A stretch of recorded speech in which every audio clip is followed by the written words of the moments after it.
Okay, we're here with James Hess. He is an elf player for the Memphis Place Legacy.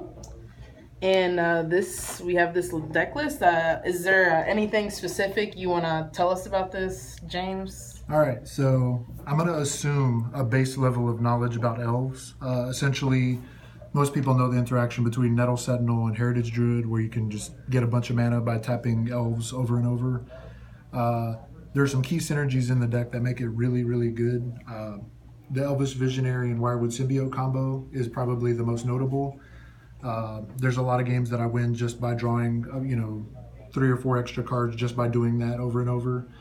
The ultimate win condition of the deck is to resolve a Craterhoof Behemoth. There's multiple ways to do that. You can either hardcast it by using Gaia's Cradle, which is this cool land over here, or you can cheat it into play using Natural Order. This is the most feared and most common way to resolve a Craterhoof Behemoth because I can do it as early as turn 2 or 3.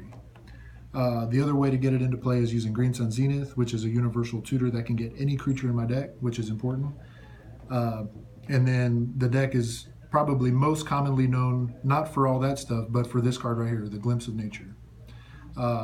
Basically, this card allows me to draw anytime I cast a creature spell. So, I can just vomit out my hand, plus draw like 4 or 5 cards, sometimes my entire deck if I get really lucky.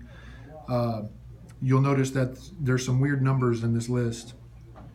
First of all, like I said, most people know this interaction with Heritage Druid, but I only play 3 of them because there's a lot of games that I actually don't just get to combo on people.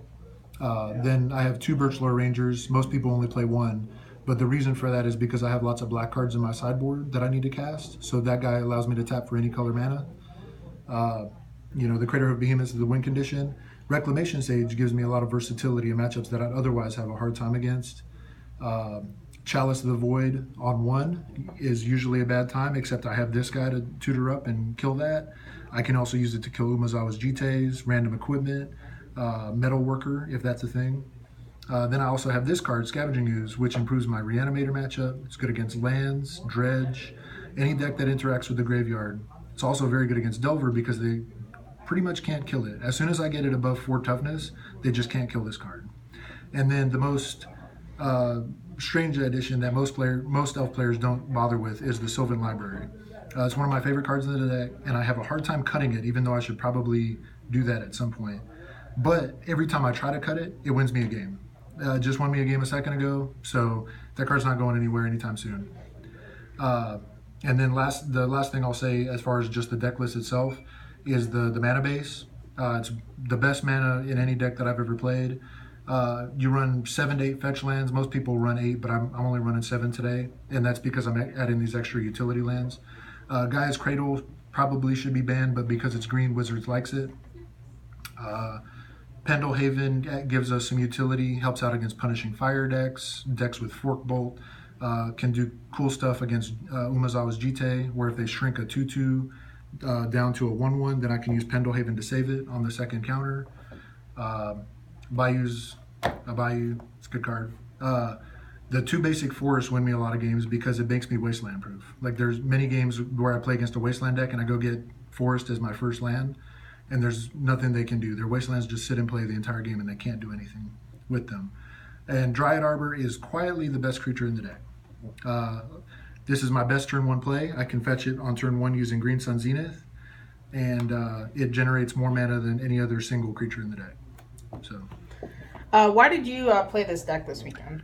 Well, for me personally, this is the only deck I play in Legacy, but there's a bigger reason, and that's because I feel like it's the best. Well, it's what I call the best fair deck in Legacy. A lot of people associate this with combo and say that it's a pure combo deck, but I disagree. I win most of my games through normal damage, not through, attacking for, 40 damage due to a Craterhoof Behemoth activation. Most of my games are won by attacking with little guys like, 2/2s and 1/1s and activating Deathrite Shaman to gain incremental advantage.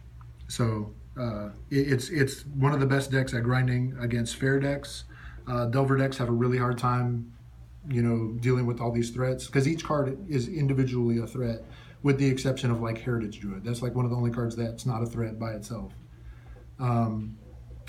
The deck's very consistent.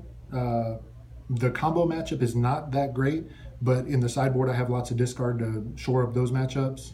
I just think it's a best, I think it's one of the best decks in Legacy.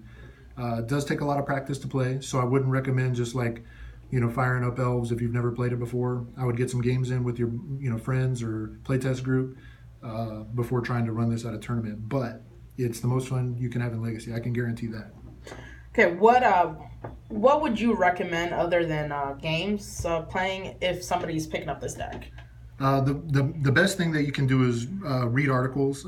There's lots of articles that discuss the interactions. I kind of touched on some of them, but there's some in-depth articles. Julian Knob has some good ones. That's Julian KNAB if you want to look that up.